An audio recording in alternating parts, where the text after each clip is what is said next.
Baik, terima kasih pemirsa. Anda masih bersama kami Damen Saku yang mengangkat tema yang sangat menarik sekali. Alhamdulillah telah terkumpul pertanyaan-pertanyaan dari jemaah Masjid Al-Ittihad yang insya Allah akan mewakili pertanyaan Anda di rumah.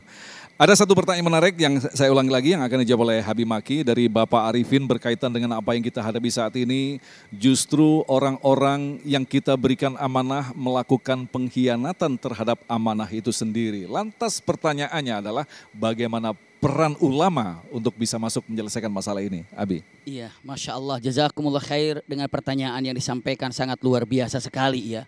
Peran utama atau peran utama yang harus dilakukan oleh ulama. Yang pertama ingin disampaikan dulu, kenapa ulama itu harus berperan di dalam masalah ini. Karena usikum wa iyaya nafsi bitaqwallah. Karena jelas kalimat yang sangat indah yang digambarkan baik dalam Al-Quran ataupun dalam hadis Rasulullah SAW. Ulama itu warathatul anbiya. Ini yang pertama harus dipegang. Iya, mungkin ada yang menyatakan kenapa ulama harus turun tangan dalam masalah ini. Harus, kenapa? Warathatul anbiya. Begitu, iya. Punten, selanjutnya dengan mengatakan jelas sekali peran utama ada kalimat yang sangat indah. Sebaik-baik nasihat adalah nasihat yang disampaikan oleh seorang ulama kepada pemimpin yang berbuat salah. Dan sekarang masalahnya, iya, mana ada pemimpin yang mau dekat dengan ulama. Kayaknya mendekat dengan ulama itu sesuatu yang berbahaya buat dirinya. Kalau seandainya sudah pemimpin menjauhi daripada ulama, hakikatnya dia sedang mengundang daripada bencana kepada dirinya. Maka usikum wa iyaya nafsi bitaqwallah. Para umara di zaman dulu, umara di zaman-zaman, baik itu umara di zaman Khalifah Umawi ataupun Abbasi, subhanallah ketika jumpa dengan ulama, ada perkataan yang selalu diucapkan, wahai ulama, kalimatnya ada dua, nasihati aku dan doakan aku. Siapa sekarang yang terdata umara mana yang datang ke ulama lalu bertanya nasihati aku lalu doakan aku, kecuali saat mau pemilu. Selain itu nggak datang. Iya. Kenapa usikum wa iyaya nafsi bitaqwallah? Jelas sekali dengan kalimatnya, ucapannya, tidak ada yang paling baik yang disampaikan oleh seorang ulama kecuali menasehatinya. Caranya menasehati, kalimatnya ud'u ila sabili rabbika bil hikmah wal mau'izatil hasanah wajadilhum billati hiya ahsan. Mungkin, punten, bisakah kita datang kepada mereka lalu untuk menasehatinya? Ada sekarang kasus ini, apakah dikembalikan ke ulama? Tolong ulama, tolong ini nasihati fulan, dia telah melukakan ini. Yang ada ulama, kalau ada masalah hukum fikih lari ke ulama. Kalau dalam masalah perceraian KDRT paling tidak nanya ke ulama. Tapi begitu dalam urusan masalah lain, kenegaraan yang ada, misalnya dengan mengatakan, punten, narkoba, lalu apa, korupsi. Apakah ada yang memanggil ulama untuk menyelesaikan ini di pengadilan?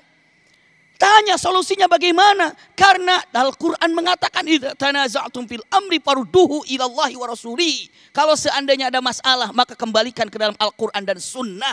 Sekarang kayak begini nih, kalau ada orang sakit peranan dokter apa? Yang ngobatin. Masalahnya yang sakitnya gak mau ke dokter. Itu masalahnya. Kalau ditanya peranan ulama apa? Ya peranan ulama membenahi lalu menyelesaikannya. Lihat Al-Quran, lihat hadis, sejarah ada semuanya. Karena at-tarikhu yatakarrar. Simpan baik-baik. Sejarah itu berulang. Sejarah itu berulang. Tidak ada yang tidak berulang. Sejarah itu berulang. Maka daripada itu ada kisah-kisah. Untuk apa? Untuk menjadikan bahasan ketika Anda terjadi ini. Ini loh kisahnya. Terjadi ini loh kisahnya. Punten. Nabi Muhammad SAW saja. Ia dalam Al-Quran dengan tegas mengatakan. Wa kullan naqussu alaika bi anba'ir rusul. Iya kan? Wa kullan naqussu alaika, dan aku tak sampaikan kepadamu kisah-kisah tentang para nabi. Untuk apa? Manusabbitu bihi fuadak. Manusabbitu fuadak. Artinya apa? Untuk mengokohkan hatimu. Untuk menguatkan hatimu. Punten, para nabi saja, khususnya Rasulullah SAW diberikan kisah untuk memberikan jalan keluarnya seperti apa. Sekarang punten, alangkah baiknya kembali kepada para ulama. Kisah-kisah salafus soleh. Kalau seperti ini apa hukumannya? Kalau seperti ini bagaimana solusinya? Bagaimana keadaannya? Tapi tadi gambaran yang singkat. Apa peranan dokter? Peranan dokter itu apa? Ngobatin. Kalau pasiennya gak mau ke dokter, bagaimana coba? Sekarang kita tanya, kalau pasiennya gak mau ke dokter diapain? Ya dipaksa. Maka sekarang siapa yang memaksanya? Orang yang mampu memaksa orang sakit untuk berobat ke dokter. Maka dengan mengatakan siapa yang bisa untuk menyampaikan daripada peranan ini, libatkan para ulama, libatkan para kiai, libatkan para habaib dalam masalah ini. Kenapa? Mereka punya solusi yang jitu karena mengeluarkan daripada pada kata-kata hikmah Al-Quran, sunnah. Ini loh kejadiannya kalau dalam Al-Quran begini, dalam sunnah begini, punten semuanya. Tapi sekalinya pun dinasehatin, sampai sekarang punten bahasanya, LGBT aja, ulama sudah berperan, kiai sudah berperan. Apa yang terjadi sekarang ini? Apakah ada punten hal-hal yang memuaskan untuk masyarakat? Usikum wa iyaya nafsi bitaqwallah. Masalah perzinahan, apa? Ulama sudah jelas mengatakan kalimatnya hati-hati, hati-hati, hati-hati. Tapi apa peranannya yang telah membantu masalah ini? Maka tidak bisa dipisahkan tiga hal.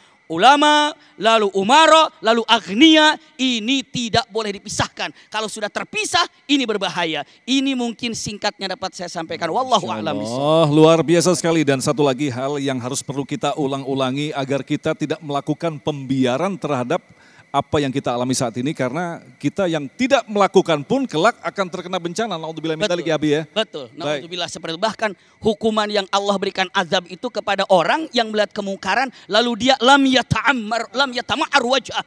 Wajahnya itu tidak kaget ketika melihat kemungkaran. Dia biasa saja. Itu dia ketika Allah berikan azab, malaikat bertanya, ya Allah, kenapa harus diadab kampung ini? Dia kan orang soleh. Apa jawaban Rasulullah, jawaban Allah Subhanahu wa ta'ala? Mulai dari orang soleh itu. Kenapa? Karena dia cuek terhadap maksiat yang ada. Hati-hati, maka bergerak untuk menumbangkan yang namanya kezoliman. Syukran. Luar biasa. Terima kasih Abi. Selanjutnya kami persilakan kepada Ibu Uki yang akan dijawab oleh Kiai Syarif Mat Aji. Tafadhol. Assalamualaikum warahmatullahi wabarakatuh. Saya mau bertanya Ustadz, jika seandainya kita mengetahui sebuah kebohongan, kemungkaran, tapi kita dipaksa untuk diam karena diancam. Terus karena rasa takut, jadi kita tetap diam. Apakah kita juga ikut menanggung dosanya Ustadz? Demikian, wassalamualaikum warahmatullahi wabarakatuh. Waalaikumsalam warahmatullahi wabarakatuh. Silakan. Yai. Terima kasih Ibu, kayaknya ini kisah nyata ya. Kalau melihat wajahnya. Iya, gitu ekspresinya gitu ya. Dan memang banyak kita menyaksikan orang-orang yang kemudian pertama lantang menyuarakan kebenaran, tidak setuju dengan kedustaan, kemudian beberapa hari kemudian menjadi terbungkam mereka punya lisan. Pastinya kita bisa menduga bahwa ada intimidasi, ada tekanan. Bagaimana pada saat itu terjadi? Pertama, itulah kenapa kemudian kita harus menjadi orang yang kuat. Agar kita tidak mudah terintimidasi, agar kita tetap bisa membela yang disebut dengan kebenaran. Maka itu ada orang-orang pilihan yang disebutkan dalam Al-Quran. Wal takum minkum ummatu yad'una ilal khair wa ya'muruna bil ma'rufi wa yanhauna 'anil munkar. Tapi buat ilustrasi kayaknya kita perlu belajar kepada mereka yang disebut dengan musuh-musuh Nabi Musa di awalnya. Para penyihir Fir'aun itu kan dikontrak oleh Fir'aun buat menolak mengingkari kebenaran yang dibawa oleh Nabi Musa. Dan mereka kemudian berusaha membela, menutupi dari kebohongan yang mereka sudah rencanakan. Tetapi kita mendapatkan sebuah apresiasi dari Al-Quran ketika Allah bercerita itu para penyihir Fir'aun begitu kalah mereka dengan Nabi Musa alaihissalam, apa yang dilakukan, yang diceritakan dalam Al-Quran. Qalu amanna birabbil alamin rabbi Musa wa Harun. Langsung mereka beriman, artinya ada keberanian tuh. Itu Fir'aun paling bengis tuh. Sampai pada ayat Al-Quran lanjutannya, Fir'aun berkata yang Allah ceritakan, qala amantum bihi qabla an adzana lakum. Kalian bisa-bisanya langsung beriman sama Nabi Musa sebelum aku memberikan izin kepada kalian. Jadi kisah yang di dalam Al-Quran ini perlu kita jadikan teladan ketika mereka berani menanggung resiko dalam hal menyampaikan kebenaran. Ibu, bapak, kita pada saat menyuarakan kebenaran, kalaupun kita harus mati, mati di jalan Allah. Cilakanya mereka adalah orang-orang yang kemudian ketakutan dalam menyuarakan kebenaran. Dia lupa bahwa setiap orang yang menyuarakan kebenaran dia ditemani oleh yang Maha Rahman. Itu kata kuncinya. Wa huwa ma'akum aina ma kuntum. Jadi sebuah konsekuensi dari seorang yang berdakwah tentang kebenaran, dia akan berhadapan dengan para pelaku kedurhakaan. Dan itu adalah sunnatullah. Tetapi bersyukur kita pada saat berada di pihak orang-orang yang kemudian dipilih oleh Allah untuk menyuarakan kebenaran. Lah, bagaimana kemudian kita pada titik yang sangat lemah, Ustadz? Agama membolehkan, tetapi dalam kondisi orang yang paling lemah. Pada saat engkau tidak bisa menyuarakan kebenaran, hatimu tetap menolak. Bahwa saya sebenarnya nggak mau ikut terlibat dengan kedustaan ini, Ustadz. Kan sekarang fakta banyak. Ketika sudah tidak suka kepada seseorang, kemudian dicari-cari celah untuk mencelakakan saudaranya sendiri. Padahal ini buat kepentingan Ibu Pertiwi. Yang kita perlu mencari orang-orang yang amanah.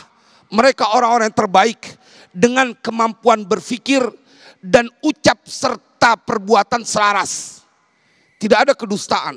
Tetapi orang-orang yang tidak suka dengan kebenaran, mereka kemudian melakukan sebuah usaha untuk menjegal orang-orang terbaik di negeri ini. Karena memang menginginkan negeri ini supaya terus terjadi penipuan, kedustaan-kedustaan. Buat ibu yang tadi, bahwa yang bertanya, ya saat itu bila engkau tak mampu menahan bahaya itu, ya engkau cukup dengan diam. Tapi membenarkan sesuatu yang salah, harus kita pikirkan panjang. Bagaimana pertanyaan engkau, jawaban yang akan kau sampaikan saat ditanya oleh Allah. Kau lebih takut kepada makhlukku, tetapi tidak takut kepada pencipta dari semua makhluk. Ala kulli hal saya ingin sampaikan, Nabi SAW sayang betul sama kita. Maka buat negeri ini, supaya semua kejahatan tidak tersentuh kepada kita, Nabi ajarkan. Siapa orang yang baca man qala bismillahilladzi la yadurru ma'asmihi syai'un fil ardi wala fis sama' wa huwas samiul alim salasan, 3 kali, lam yadurruhu syai'un, tidak akan mendatangkan bencana kepada orang itu sesuatu pun. Ini bukti sayang baginda Rasulullah kepada umatnya. Akan ketemu dengan orang-orang yang mereka memaksakan kehendak dan berlaku zalim kepada orang yang lemah. Maka proteksi diri kita dengan sebuah doa yang diajarkan oleh Nabi. Allah yang belain kita. Jadi sampaikan terus kebenaran, kendati pun kau harus terpisah dari kehidupan di dunia ini.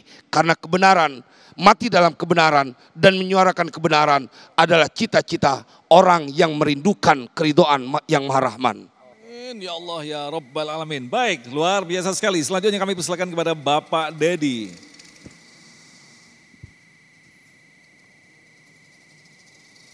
Terima kasih. Bismillahirrahmanirrahim. Saya Dedi Setiawan. Ingin bertanya tentang saat ini di dalam menjelang suhu politik yang memanas. Banyak sekali fitnah yang sangat keji. Terutama mungkin kalau saya boleh bicara dari buzzer RP gitu ya. Nah, persoalannya kita sendiri diminta untuk berkata diam atau kalau berkata salah lebih baik diam daripada berkata salah gitu kan. Akan tetapi banyak juga sekarang para ustadz, mubalik dan sebagainya mengajak untuk perang di medsos, sama melawan kebohongan. Kezaliman. Terima kasih. Assalamualaikum warahmatullahi wabarakatuh. Ini menarik sekali nih. Jadi kita naikkan di level media sosial. Abi tahan dulu, insya Allah. Kita akan jawab selepas pesan-pesan berikut ini. Tetaplah bersama kami, Damai Indonesiaku.